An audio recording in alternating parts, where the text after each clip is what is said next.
وكفى وسلام على عباده الذين اصطفى أما بعد فأعوذ بالله من الشيطان الرجيم بسم الله الرحمن الرحيم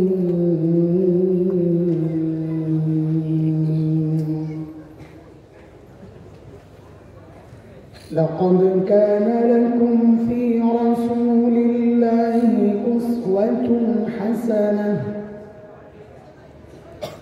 أسوة حسنة لمن كان يرجو الله واليوم الآخر وذكر الله كثيرا آمنت بالله صدق الله العلي العظيم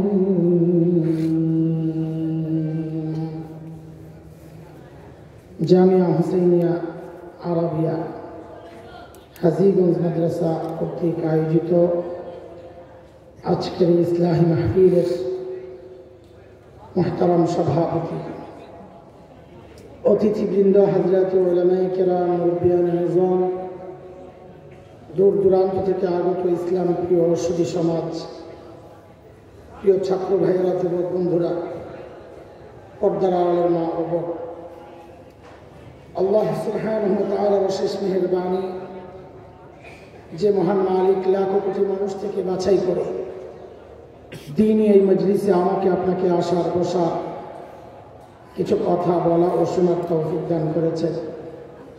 সেজন্য মহান রবের শুকরিয়া আদায় করি, জবান খুলে প্রাণ খুলে কালিমাতুশ শুকর উচ্চারণ করি, আলহামদুলিল্লাহ। মুহতারাম হাজরিন, লম্বা সময় থেকে হযরত উলামায়ে কেরাম কথা বলেছেন, আপনারা শুনছিলেন, রাত অনেক হয়েছে। শেষ সময়ে আপনাদের জন্য কিছু কথা কিভাবে নেবেন জানি না, আমি জরুরি মনে করতেছি তাই বলার জন্য নিয়ত করেছি, কিন্তু আমার কথায় আমি অনেক পরে ঢুকব ইনশাআল্লাহ। তার আগে ভূমিকা হিসাবে কিছু কথা একটু বলতে চাই।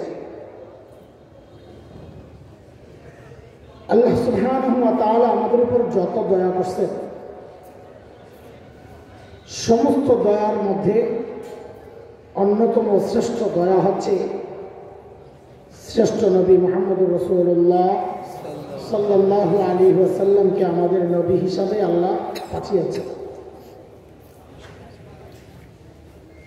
সর্বশ্রেষ্ঠ নবীর সব কিছুই শ্রেষ্ঠ, কিতাব শ্রেষ্ঠ, দ্বীন শ্রেষ্ঠ, উম্মত শ্রেষ্ঠ, খুলুক আযীম, আখলাকও শ্রেষ্ঠ, পরিবার শ্রেষ্ঠ, বন্ধু আবু বকরও শ্রেষ্ঠ, যা দিয়েছেন সব সেরা। সেরা আখলাক আর চরিত্র দিয়ে আল্লাহ তাআলা আমাদেরকে বলছেন, তোমরাও তো দুনিয়ায় চলবা, তো চলার যে পথ, দুনিয়া আখিরাতের কল্যাণ ডেকে আনবে যে পথ, সেটা আমি আমার নবীর মধ্যে রেখেছি। যদি শ্রেষ্ঠ হতে চাও তো তুমি আমার নবীকে অনুসরণ করো। বলে কি বিষয় অনুসরণ করব? তা আমাদের বড়রা একটা উদাহরণ দেন। নবীকে তুলনা করেছেন আকাশের সাথে। কার সাথে? মানে কি, আকাশ যেমন বড়, আমার নবীর মাথাটা আছে এরকম বড়। আকাশ যদি খোলা থাকে, একজন সুস্থ মানুষ যার চোখ ঠিক আছে, সে যেই বয়সের হোক, যেই পেশার হোক, সে যদি আকাশের দিকে তাকায়, আকাশ দেখবে কি দেখবে না? কথা বলে না, আমার কথা না বলে আমি জানি ঘুমায় গেছে। অনেক সময় মানুষ ঘুমায় না, কিন্তু মনোযোগ ঘুমায় যায়। হ্যাঁ, আপনাদের মনোযোগও কি সজাগ না ঘুমিয়ে? মনোযোগ সজাগ। পরীক্ষা নেব তো তো কে কে ঘুমাইছেন একটা হাত উঠায় দেখান তো, আল্লাহু আকবার।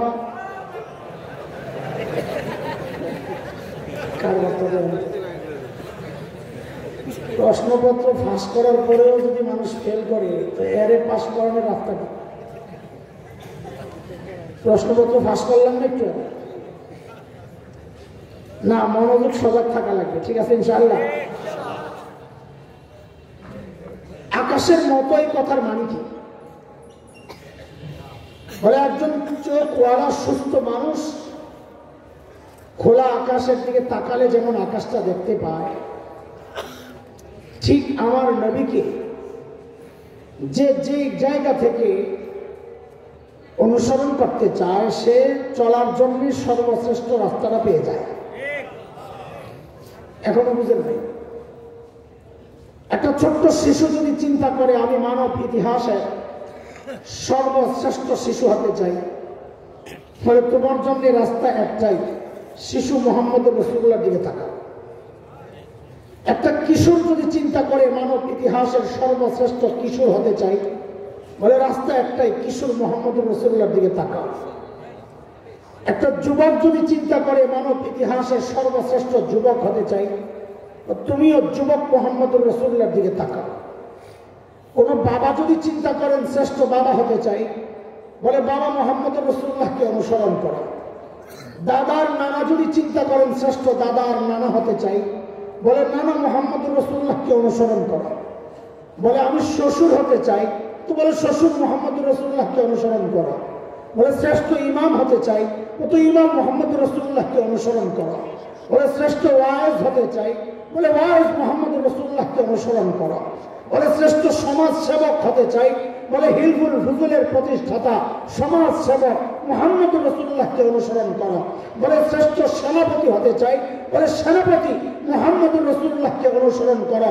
বলে আমি মানব ইতিহাসের সর্বশ্রেষ্ঠ রাষ্ট্রনায়ক হতে চাই, বলে দুনিয়ার কোন তন্ত্রে মন্ত্রে ইজমে কাজ হবে না, রাস্তা একটাই, রাষ্ট্রনায়ক মোহাম্মদ রাসূলুল্লাহকে অনুসরণ করো। যে ব্যক্তি যে কোনো জায়গা থেকে শ্রেষ্ঠ রাস্তা যদি সে চায়, তো সে যেন ওই জায়গায় আমার নবীর যে ভূমিকা ছিল ওইটা অনুসরণ করে, সে শ্রেষ্ঠ রাস্তা পাওয়া যাবে। এটাই হচ্ছে অর্থ লাকাদ কানা লাকুম ফি রাসূলিল্লাহি উসওয়াতুন হাসানাহ। কিন্তু আমাদের দুর্ভাগ্য কি জানে, এটা কিন্তু আমার আলোচনার বিষয় না, আগে কয়ে রাখি, এটি আলোচনার বিষয় না। তুমি কি কইতেছে? কইতেছি ইঞ্জেকশন দিব তো বাচ্চা করে ধৈরাই ইঞ্জেকশন দেওয়া যায়। শুরুতে একটা চকলেট দিতে হয়, একটা খেলনা দিতে হয়, তো খেলনা নিয়ে মশগুল হয়, ডাক্তার সাহেব আস্তে আস্তে ইঞ্জেকশন রেখে দেবে। তো যেই দেখে মোটামুটি মরছে চকলেটে, তো জিজ্ঞেস করে আব্বু চকলেটটা অনেক টেস্টি না? আরেকটা খাইবা? পিঁপড়ার কেমন খাইছে কোনো সময়? খাইছি। কেমন লাগে? না ঠিক। তো দেখো কেমন লাগে কিনা, আস্তে ঢুকায় যায়। একটু আগে কইছে পিঁপড়ার কামড় না থেকে, এখন তো কানতেও পারে না, আবার ঘুষের চকলেট তো মুখের মধ্যে। খানার ঘুষ সবচেয়ে ভয়ঙ্কর ঘুষ, টাকা দিয়ে আদায় করতে পারবেন না, খাওয়াই যেটা আদায় করতে পারবেন। তা আমিও আপনার এখন কিছুক্ষণ চকলেট খাওয়াইতেছি, সময় হইলে আস্তে ইঞ্জেকশন ঢুকাই দেবে, ঠিক আছে না? চলে আমাদের জন্য দুর্ভাগ্যটাকে একটা উদাহরণ শোনাই। নারায়ণগঞ্জ আসছে ঢাকা থেকে এক পাবলিক বিয়া করো আপনাদের এলাকায়। এলাকার নাম কি? হাজির চাঁদপুর থেকে আপনারা কি লেগে ভাঙছেন? আসার সময় শেখগঞ্জে আটকাইছে, যেই জ্যাম লাগে মাঝে মাঝে অটোওয়ালা, মাঝে মাঝে কান্তি মনে চায়। কালকে কতক্ষণ এমন অবস্থা গেছে নারায়ণগঞ্জের ওদিকে বক্তা বলি আসেন, ওখানে আসলে মাহফিল বাদ মাগরিব, মাদ্রাসায় পড়াইয়া বের হয়েছি 3:30টায়। বাদ মাগরিব 3:30 থেকে বাদ মাগরিব কি সময় আছে না হাতে? অনেক, প্রায় 2 ঘন্টা। তো মাদ্রাসা মগবাজার দিল মাদ্রাসা, ওখান থেকে আসতে কতক্ষণ লাগবে? আসর করছি এই লিঙ্ক রোডে, যাইয়া ওই যে রাস্তা সোজা শেষ মাথা কিনা না না, ওই যে বড় ফ্লাইওভার করতেছে ওই পঞ্চবটির কাছাকাছি পর্যন্ত যাইতে যাইতে মাগরিবের আজান দেয় দেয়। পরে বসলাম, দেখি লড়ে চলে না। পরে এক জায়গায় মাগরিব নামাজ পড়লাম, আয়োজন করে কইতেছি ভাই কারবার ভালো না, হুন্ডা পাঠা। ওই বেটারাও পাঠাতে বাড়াইতে সহজ হয়ে যায়, 1.5 ঘন্টা বসা এক জায়গায়। বললাম যে আমি যখন যদি যাই, যে রাস্তা দেখে আসছি যাইতে যাই তার 2 ঘন্টা না, সব যে বসে শুয়ে থাক, আবার আল্লাহ বাঁচাইলে জায়গা। আসার সময় আবার ওখান থেকে মুন্সিগঞ্জ যাব, এই যেটা গেছিলাম ওটা আবার ফেরত হইতে লাগছে আরো 2 ঘন্টা। মুন্সিগঞ্জ গেছি রাত্রে 10:45, 3:30টায় ঘর থেকে বের হয়ে প্রথম মাহফিলে ঢুকছি রাতে 10:15টায় মুন্সিগঞ্জ। তো মাঝে মাঝে যেমন আটকায় বললে কানতে মনে চায় না, এখন বুড়া বেড়া কানলে মানুষে আসবে, নাহলে বুড়া বেড়া কানতাম, এত খারাপ লাগছে। তো ঢাকা থেকে বিয়ে করতে এসে আটকায় গেছে আদমজি, না সিদ্ধিরগঞ্জ, ও একই তো রাস্তা না, আদমজি ফালে গেছিলেন। আস্তে আস্তে আসরের আজান দিয়ে গেছে। তো মাইয়ার বাপ কয় ঘটক সাপড়ে ভাইজান আসরের আজান দিয়া লাইছে, খাওয়ান দাওয়ানের কামড়া সাইরালেন, আগ্দ যা নামাজের পরে, কারণ জামাই তো আমার। পরে খানা আরো বাসি হইলে সারা জিন্দিগি খোটা দিব যে তোর বাপের বাড়ি গেছিলাম প্রথম দিনই আমার বাসি খানা খাওয়াইছে, ওই যৌতুক চাওয়ার একটা রাস্তা পাইব। আগ্য পরে হবে, বিয়ের খানা আগে হয়ে যাক, এমন হয় কি হয় না? কথা বলে না, ওই কথা তো হলা কত গুড়া গালা যেটি আছে এদিকে বুঝতেছে, কথা কবি মুরব্বীরা। তো জামাইয়ের সামনে বিশাল ডিশ দিছে, আস্তা খাসি, আস্তা মুরগি, নানান রকমের কাবাব টাবাব দিয়া। তার আগে বলেন তো, মেয়ের বাড়িতে বিয়ার মজলিসে সেরা মেহমানকে বলে বলেন, তো সেরা খাবারটা কার সামনে দেয়? তো সেরা মেহমানের সামনে সেরা খাবার। জামাই আবার স্মার্ট। কোন জামাই? জামাই স্মার্ট মানে বুঝেননি, এত কিছু ব্যাখ্যা আমি দিতে পারবো না। ও মুরব্বীরা বিয়ে করতে গেছে যে দূরের থেকে জামাই দেখলে চিনা গেছে এটা জামাই, কেন? রুমাল টুমাল দিয়ে। আর এখন স্মার্ট জামাই, হ্যাঁ রুমাল লাগে না, খালি এদিক ওদিক তাকায় যেন বোনাস খোঁজে, বোনাস। স্মার্ট। তো খাইতে বইয়া প্যান্ডেলের বাহিরের দিকে তাকায় দেখে ডেকোরেটররা ময়লা ফালাইতে একটা টুকরি রাখছে খায়।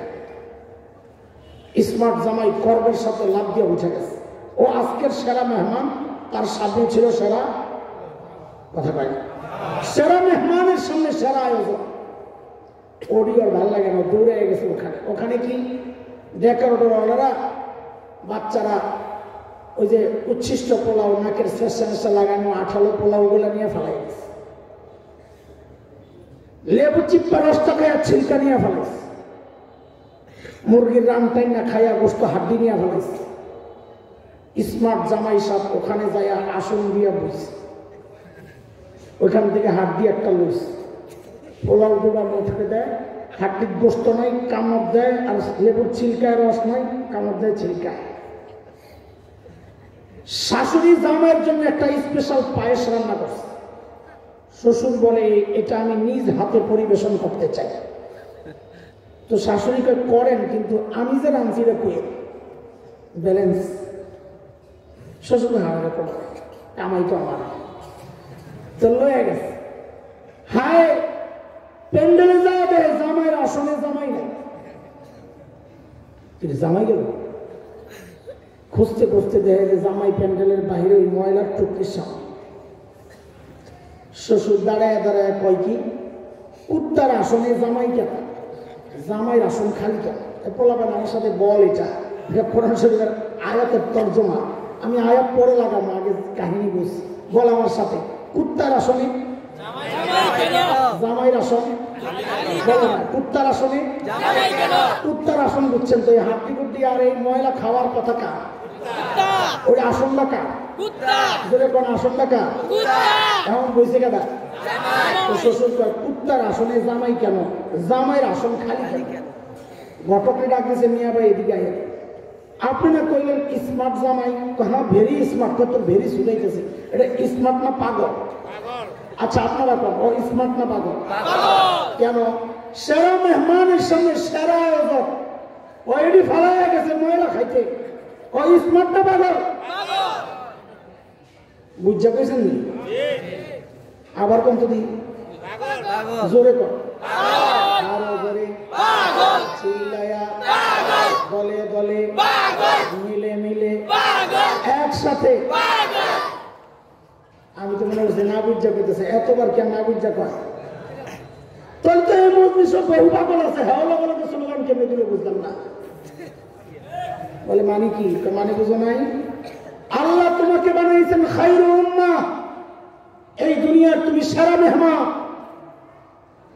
তোমার সামনে আয়োজন খুলুকে আজিম, সেরা মেহমানের সামনে শ্রেষ্ঠ রাসূলের শ্রেষ্ঠ আদর্শ। এটি তোমার ভালো লাগে না? তুমি নিজের স্মার্ট দাবি করো, ঘোড়ার ডিমের স্মার্ট। তুমি গেছো ইহুদি নাসারার ময়লা আবর্জনা খাইতে, তুমি গেছো মুশরিকদের আদর্শ ফলো করার জন্য। আল্লাহ নবীর শ্রেষ্ঠ আখলাক থাকা সত্ত্বেও যারা অন্য ধর্মের মানুষের আখলাক, চরিত্র, কৃষ্টি, কালচার প্র্যাকটিস করে, লালন করে, পালন করে, আল্লাহর কসম খায়া বলি, এরা নিজেদেরকে স্মার্ট মনে করলো, আসলে আস্তে একটা পাগল, আস্তে একটা পাগল। ঠিক কথা?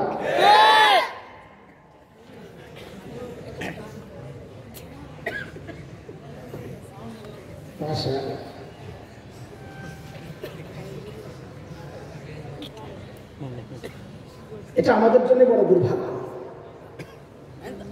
শ্রেষ্ঠ নবীর শ্রেষ্ঠ আখলাক থাকা সত্ত্বেও আমি কই করে দিচ্ছি। আমি অন্য লাইনে কথা বলবো আজকে, এটা আমার আলোচনার বিষয় না, আগে কয়ে রাখি। এটা কি কি তো কি দি আর চকলেট কি এ ভাই, আমি যদি জিজ্ঞেস করি সুন্নত কেন মানবেন, নবী আলাইহিস সালামকে কেন অনুসরণ করবেন, তো নিশ্চয়ই আপনারা বলবেন নবীকে ভালোবাসি, নবীর সাথে জান্নাতে থাকতে চাই। আল্লাহ বলেছেন যে আমার নবীকে অনুসরণ করবে, আমি তাকে মাফ করে দিব, তাকে ভালোবাসবো, এগুলোই তো করবেন না?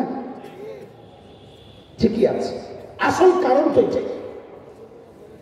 কিন্তু আমরা বলতে চাই আমার নবীর প্রত্যেকটা কাজের তরিকা শুধু জান্নাতের আশায় আমি করব তা না। এই কারণেও করব কারণ এই কাজের এই তরিকার চেয়ে উত্তম তরিকা হইতে পারে। আজকের চিকিৎসা বিজ্ঞানীরা স্বীকার করতেছে,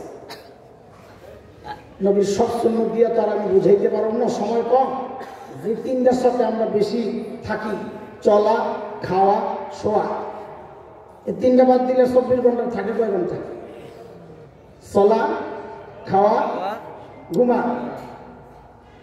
এই তিনটা যদি দেখি আজকের চিকিৎসা বিজ্ঞানী কি বলে শ্রেষ্ঠ পদ্ধতি কোনটা, তো চলা দিয়ে আসুন। বাংলাদেশে কম দেখা যায়, আমরা বিদেশে দেখেছি সারাদিন পাওয়া যায় জগিং করতেছে কেউ না কেউ, সকাল হোক, দুপুর হোক, রাত হোক, রাতে 2টা, 2:30, 3টা, কেউ না কেউ দৌড়াইতেছে। সময় যে যখন পায় একটা নির্দিষ্ট টাইমে ওরা দৌড়ায়। দৌড়টা খুব স্পিডে না। কেন? কারণ বয়স্ক মানুষগুলো যখন ডাক্তারের কাছে যায়, কোমর ব্যথা, হাঁটু ব্যথা, তো এই ফিজিওথেরাপিস্টরা, এখনকার গবেষকরা বলে যে জোয়ানকালে আপনি এত বেশি দৌড়াইছে, ক্ষয় হয়েছে, এখন ব্যথা করবে। এই জন্য জোয়ানকালে চলার জন্য ওরা একটা পদ্ধতি বের করছে।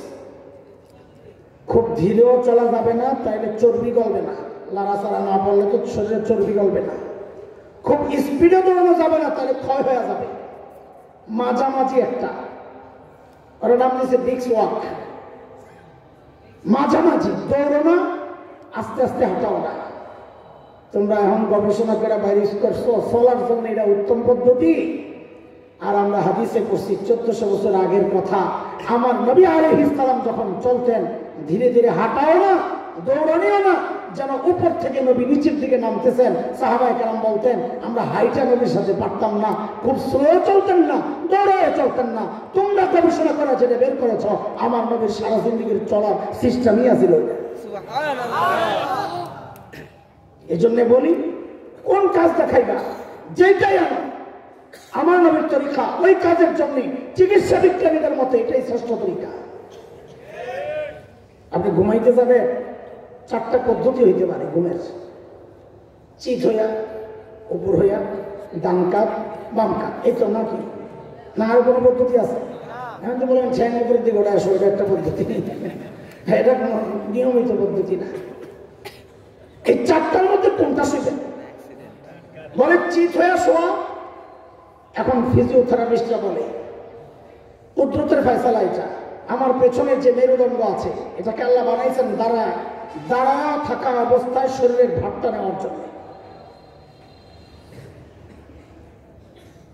ঘাড়ের এখানে কোমরের মূল জোড়াটা, কেউ যখন চিত হয়ে আসবে তো গোটা ভুঁড়িটার চাপটা যায়া ওখানে পরে ধরেন, এটা আমার মেরুদণ্ড, এখানে একটা জোড়া, এখানে একটা জোড়া, ভুঁড়ির চাপটা যখন মাঝখানে পড়ে, দুই পাশের জোড়ায় টান পইরা, ডাক্তাররা বলে এখন মানুষের যে ব্যাক পেইন হয়, পেছনে যে ব্যথা করে, এর অন্যতম কারণ হচ্ছে মানুষ চিত হয়ে আসে।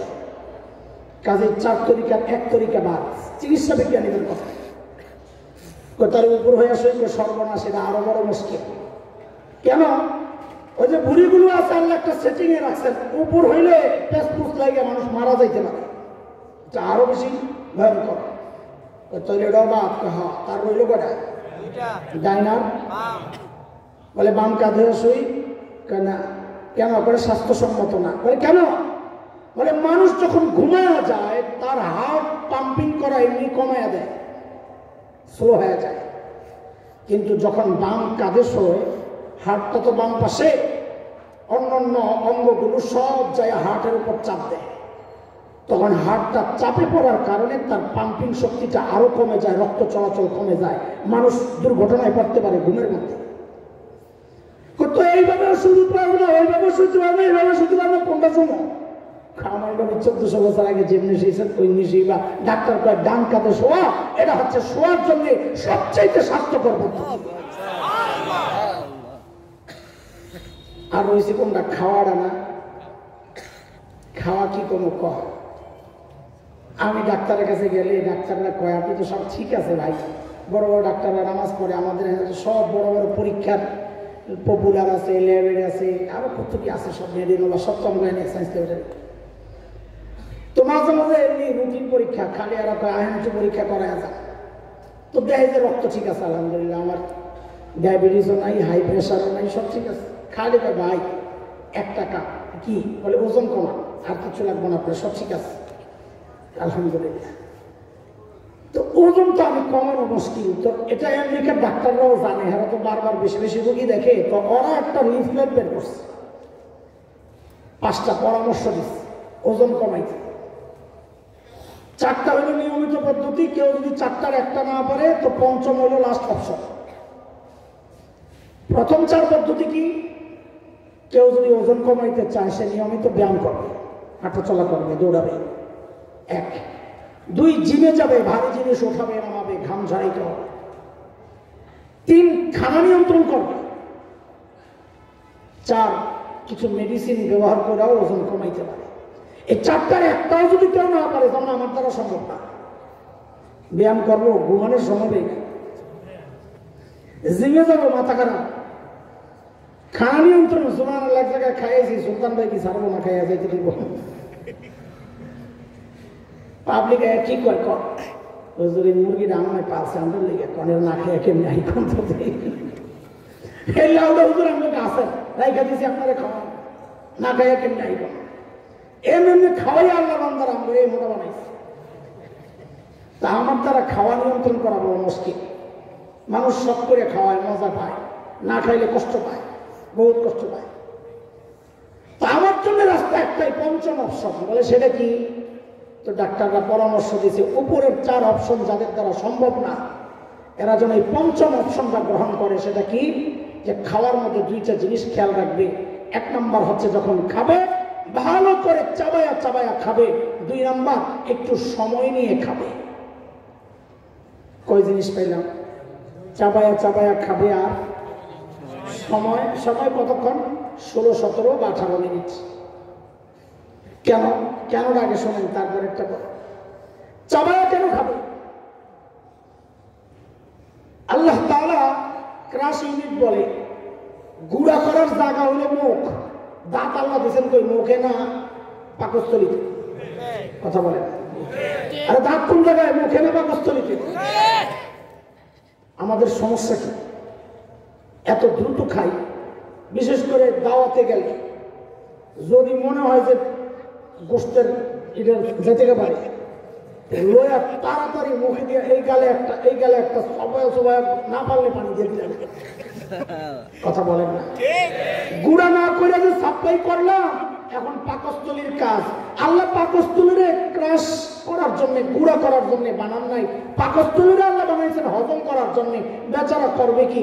দায়িত্ব আসলে একটা, এখন কান্দাইছে আরেকটা। আগে আসলে খালি মোহতামিম, এখন নাজেরা তালিমা ছুটটা করবো কি বেটায়? তো এখন পাকস্থলী কি করে?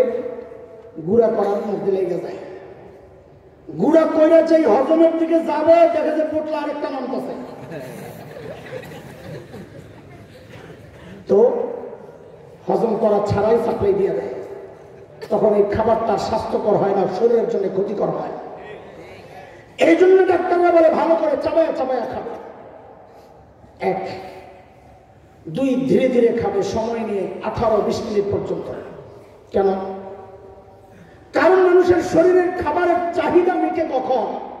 এটা ব্রেন থেকে মেসেজ আসে যে আর খাওয়া লাগবে না। ওই মেসেজটা আসে 17-18 মিনিট পর যে আর খাওয়া লাগবে না। শরীরের যতটুকু চাহিদা হয়েছে, প্রয়োজন মিটে গেছে। ব্রেন মেসেজ দেয় 2টা নোটিশ পাইবে। একটা পেট থেকে নোটিশ যায়। পেটটা যখন খাবারটা ঢোকার পরে একটু ফুলে, তো ওই চামড়ার উপরে ছোট ছোট টিস্যু আছে, এগুলো একটার সাথে একটা লাগতে লাগতে এই পর্যন্ত মেসেজ আসে। এখান থেকে পানি বের হয়, অরুচি তৈরি হয়, মানুষ আর খেতে চায় না। আরেকটা হলো যতটা চাবানি দেয়, কয় চাবানি দিলে আপনার স্বাস্থ্যকর, ওই চাবানির পর যায় মেসেজ যায়। কিন্তু আমাদের জন্য দুর্ভাগ্য, 20 মিনিট লাগায়া খাবো কি, 10 মিনিটের মধ্যে খানা তো এই জায়গায় ব্রেন মেসেজ দেবো কই থেকে? তার আগেই তো পেট ভরে রয়েছে, তখন আর এই খাবারটা স্বাস্থ্যকর হয় না। আজকের চিকিৎসা বিজ্ঞানী বলছে এটা, যে যখন খাবে ধীরে ধীরে খাবে, ভালো করে চারা চারা খাবে। আর আমরা হাদিসে পড়ছি, আমাদের নবী যখন খাইতেন ভালো করে চালায়া খাইতেন, ধীরে ধীরে সময় নিয়ে খাইতেন। যে কোনো আমল সামনে আনেন, আল্লাহর নবীর যে কোনো সুন্নাহ, আজকের চিকিৎসা বিজ্ঞানীরা স্বীকার করে যে এটাই হচ্ছে এই কাজের জন্য সবচেয়ে উত্তম পদ্ধতি। আর এই ইউরোপিয়ানরা, আরেকটা বলে আমি আমার ইঞ্জেকশনের দিকে যাব না, ইউরোপিয়ানরা যারা কাছের থেকে ইউরোপিয়ানদেরকে দেখেছেন, তাদের শরীরটা আমাদের মতো এরকম ফ্রেশ না, মসৃণ না, দাগ দাগ। দূর থেকে দেখা যায় সাদা বিলাই, কিন্তু কাছে গেলে দেখা যায় খোলা বিলাই। ভালো না, শরীরের স্কিন কেমন ধরে খসখসে।